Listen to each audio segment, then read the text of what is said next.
Quero audiência com gente querida aqui. Juninho, tem alguma pergunta que você queira lançar aí do pessoal do Twitter? Lembrando que nós já temos os ganhadores de todo o pessoal que participou no Twitter hoje, retuitando os nossos recados, participando aqui com a gente.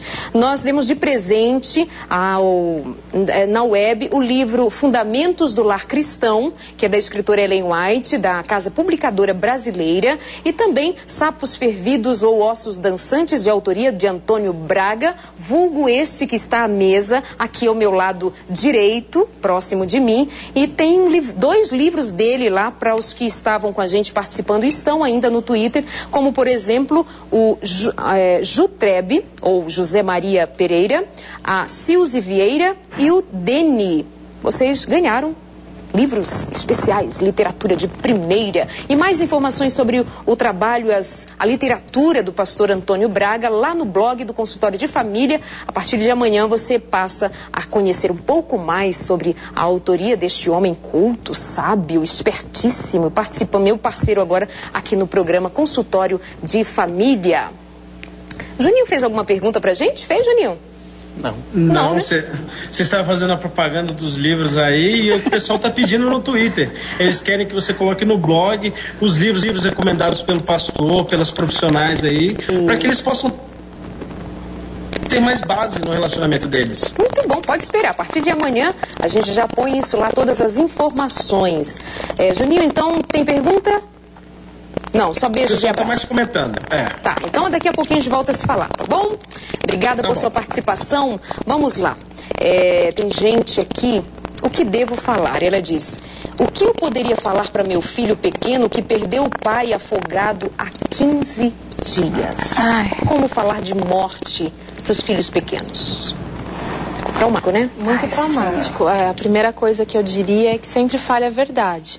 A linguagem que a criança entende, no tempo da criança, mas que não invente histórias, tente desviar a atenção da criança para outras coisas, porque criança capta tudo.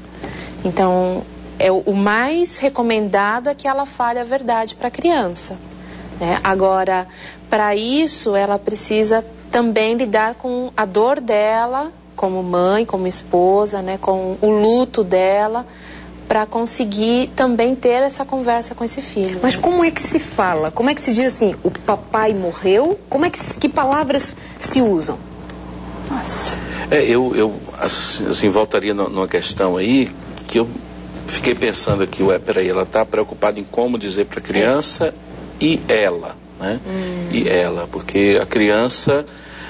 não existe, eu acho, da lei, a palavrinha certinha para dizer a sabedoria do momento, né, para não florear essa coisa toda, não mentir, dizia André ali com propriedade, tá certo, mas ir dizendo com o coração, Isso. É um processo que a criança vai entendendo à medida que o tempo passa. Agora a questão me ficou, e ela?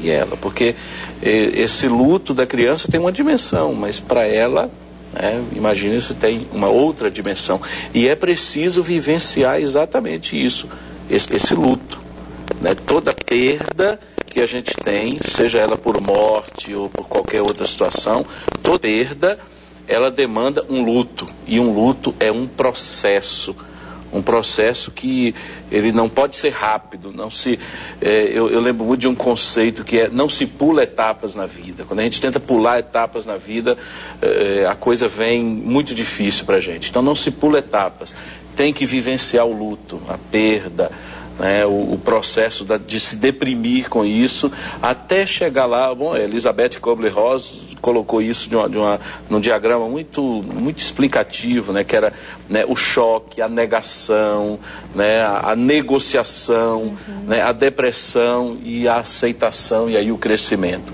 Então, vivenciar esse processo, essa curva, isso não se faz com menos de um ano e meio. Por isso que antigamente, eu sou do interior da Bahia, e antigamente tinha algo que, não acho que tem tanto mais, que era a coisa do vestir-se de preto, né, por um ano. Há uma sabedoria nisso, né? O luto tem que ser vivenciado. Então, a preocupação grande com a criança, tá certo, minha amiga. Mas a preocupação com você fazer esse processo do teu luto e até chegar lá do outro lado e crescer depois disso. Porque fácil não é. Para ela poder, pelo menos, conseguir lidar com isso, passando para o filho, sem desespero, com essa sabedoria que ela está buscando. Porque se ela está perguntando, ela está querendo ser sábia nesse momento. Mas eu queria muito entender, assim, no geral, como é que um pai diz para uma mãe diz para uma criança que o pai morreu e numa situação tão desastrosa ainda, afogado? Que palavras se usam? Como é que é? Senta com ela no chão ou precisa de um profissional? Como é que faz isso? Isso vai muito da estrutura da mãe, como o pastor bem colocou, das condições dela para essa conversa. Alguns recorrem sim a um profissional para ajudar a fazer essa intermediação, né? Talvez ela não tenha as condições para ter essa conversa, então o profissional vem para ajudar nesse momento. Mas independente de ter um profissional ou não, ela vai conviver com essa criança. E é um tipo de situação em que a criança não vai se contentar com uma conversa. Isso vai aparecer várias vezes, de diversas formas. Então, por mais que a mãe tenha palavras e todo o cuidado para explicar para essa criança vai precisar de muito tempo para digerir, assim como o adulto. Só que a criança vai de uma outra forma.